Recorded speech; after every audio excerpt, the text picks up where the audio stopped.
Buenas tardes. Nos encontramos nuevamente para desarrollar en esta oportunidad la unidad número 4. Vamos a ver en esta oportunidad los elementos del Estado y debemos decir que la estructura del Estado tiene elementos que son esenciales y elementos modales. Los elementos esenciales determinan la existencia del Estado y los elementos modales condicionan o caracterizan esa existencia.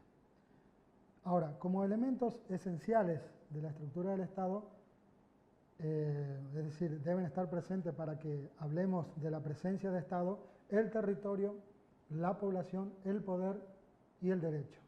Y los elementos modales son la soberanía y el imperio de la ley. Yendo específicamente al territorio, empezando a desarrollar los elementos, tenemos que el territorio es el espacio o porción geográfica en la que se realiza la actividad estatal. Comprende el suelo con todos sus accidentes estructurales, el subsuelo y el espacio aéreo. Ahora, las determinantes geográficas, digamos, del suelo, del territorio, perdón, las características geofísicas, condicionan de alguna manera la vida estatal. Por ejemplo, primero porque determinan su campo de acción, el campo de acción del Estado en el espacio, el ámbito de vigencia del ordenamiento jurídico, o bien terminan por establecer cuál es lo que se conoce físicamente como país. Ahora, respecto de la situación jurídica del territorio, se han esbozado distintas doctrinas al respecto, es decir, hay distintas doctrinas que procuran situar jurídicamente al territorio respecto del poder. Algunas de ellas que mencionamos acá es la doctrina de la propiedad o dominio, de la soberanía territorial o imperium, del dominio eminente, del ámbito de validez del orden público, del orden jurídico. Y así, por ejemplo, tenemos de la doctrina de la propiedad o dominio, sostiene que el poder tiene sobre el territorio un derecho real de dominio, es decir, la propiedad del mismo.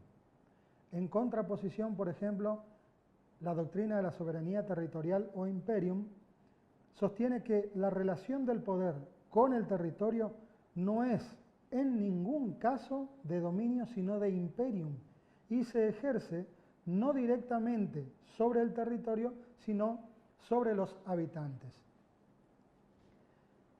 Otro de los elementos estructurales del Estado es la población. Se puede decir que la población es la totalidad de individuos que habitan el territorio de un Estado. La población presenta dos aspectos, un aspecto demográfico o cuantitativo que está relacionado al número y densidad de población, y el demológico o cualitativo, vinculado a la raza, la herencia y la selección. En el aspecto demográfico o cuantitativo, la cuestión vinculada al número o volumen de la población comprende dos interrogantes. El primero de ellos sobre el mínimo indispensable para constituir una forma política o Estado. Es decir, ¿existe un número mínimo para constituir una forma política o Estado, para que exista Estado? Y el segundo es sobre si existe o no una relación de proporcionalidad entre la extensión del territorio y el volumen de la población. Es decir, si debe haber un determinado número de pobladores, de habitantes, en un determinado territorio. Y el aspecto cualitativo, el problema se centra en la cuestión de la raza como factor que podría influir en tres cuestiones. En la heterogeneidad u homogeneidad de la población, es decir, por ejemplo, sus rasgos físicos, en los caracteres morales o intelectuales, en los hábitos y costumbres sociales y políticos, gravitando directamente en la organización política. Bien, otro de los elementos del Estado es el poder. Podemos decir que el poder es un fenómeno social producto de la interacción humana. Consiste en la relación de subordinación en que se colocan recíprocamente los seres humanos. Esa relación requiere la presencia de dos términos, mando y obediencia. El tema del poder nos lleva a hablar del poder político. El poder político se diferencia de cualquier otro poder por la esfera de su actividad, por su modo de influir en la conducta humana, los instrumentos que controla y los propósitos que lo orientan. Podemos decir que el poder político se manifiesta como representación o creencia de un ordenamiento estimado justo y se exterioriza en la sanción. Respecto al poder se han dado distintas definiciones que pueden agruparse de distintas maneras, digamos. Algunos han esbozado el poder o definido al poder teniendo en cuenta una relación de mando y obediencia, otros como una voluntad, otros como energía, como fuerza, como potencia. Por ejemplo, quienes han definido al poder como relación de mando y obediencia entienden que el poder no es más que el privilegio de hacerse obedecer, o también la probabilidad de ser obedecido, o entienden que el poder reposa sobre la obediencia. Van a ver en todas estas definiciones siempre la presencia de mando-obediencia. Quienes han definido a el poder como voluntad, por ejemplo, Jelinek dice que es una voluntad de ordenación y ejecución caracterizada como dominante. El tema de justificación del poder. Se puede decir que es un problema, es decir, el problema de la justificación del poder implica el estudio de por qué manda el que manda y por qué obedece el que obedece, para poder determinar por qué los seres humanos deben dedicar una parte de su actividad y sujetar su conducta a la acción del poder en el Estado.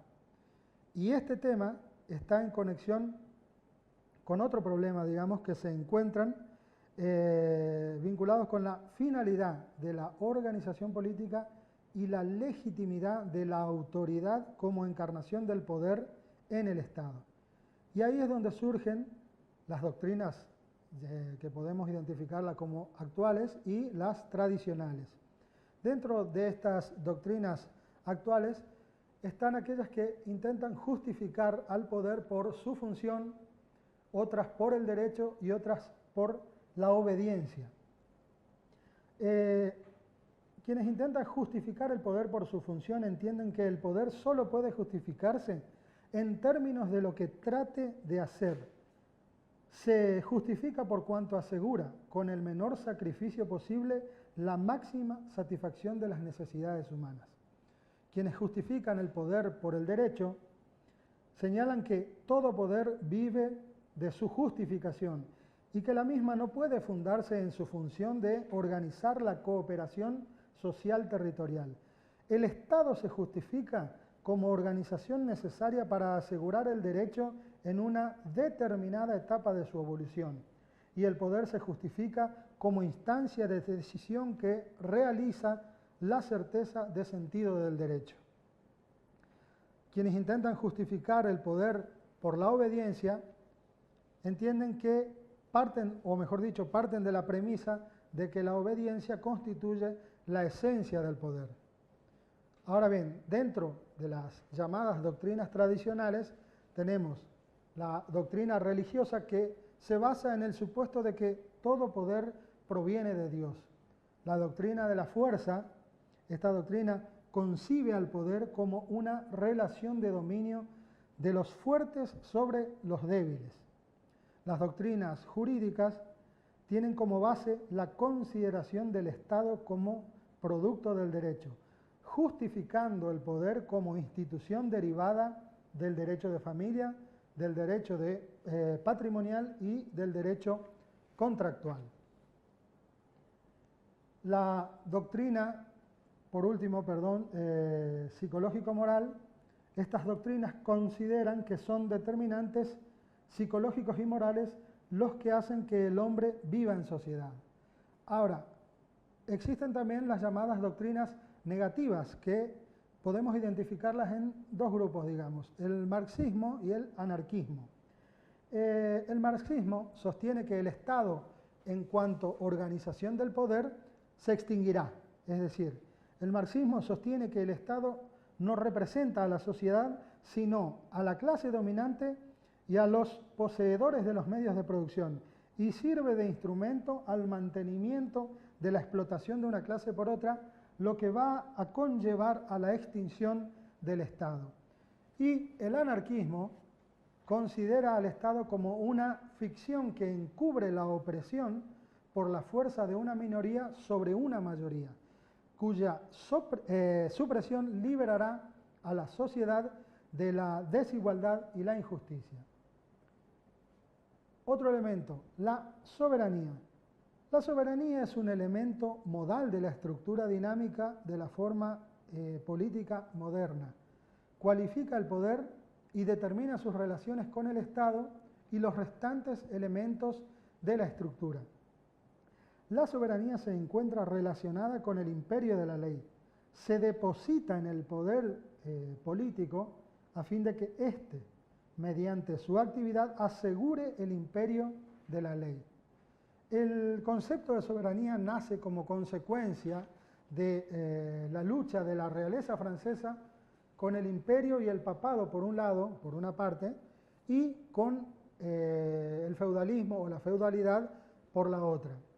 También, respecto a la soberanía, se han esbozado distintas definiciones.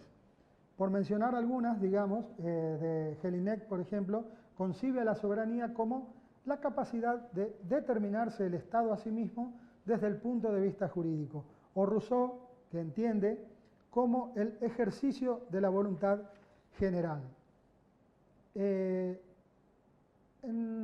torno al tema el Estado y el derecho, podemos decir que el derecho, como sistema de reglas sociales que ordena la conducta humana, es un producto social que representa y realiza un orden social deseable. En su relación general con el Estado, el derecho es un elemento esencial de la forma política moderna, a tal punto que no hay Estado sin derecho. En su relación con los elementos de la estructura, con los demás elementos de la estructura del Estado, por ejemplo, respecto de la población, fija la esfera individual excluida de la acción del poder. Respecto al territorio, lo determina jurídicamente en su relación con la población y el poder. O bien, por ejemplo, en su relación con el poder, su función consiste en determinarlo como poder jurídico. El derecho es un elemento esencial del Estado como forma política moderna. También hablamos de la vinculación del poder y el derecho. La relación entre poder y derecho no es de identidad ni de oposición, sino de recíproca correlación. El poder formula y sanciona el derecho, y el derecho lo justifica y legitima, incluso confiriendo poder. Las relaciones entre el poder y el derecho, en torno a este tema se puede decir que tanto el derecho como el poder proviene de la actividad política. Ambos, el poder y el derecho, son elementos esenciales del Estado. Se encuentran dialécticamente relacionados por su función recíproca y no toda la actividad política se realiza dentro del orden vigente. En relación a Estado de Derecho, por último, hay que decir que se puede decir que se llama Estado de Derecho a la forma política modalmente determinada por el principio del imperio de la ley. Ahora bien, para que exista Estado de Derecho, es necesario que se cumplan algunas condiciones que podemos distinguirlas entre formales y sustanciales. Son condiciones formales de un Estado de Derecho: la existencia de una Constitución, declaración de derechos, división de poderes, saben, ejecutivo, legislativo y judicial, y la actividad estatal fundada en leyes y reglamentos. Y las condicionantes o condiciones sustanciales de un Estado de derecho es el imperio de la ley y la democracia.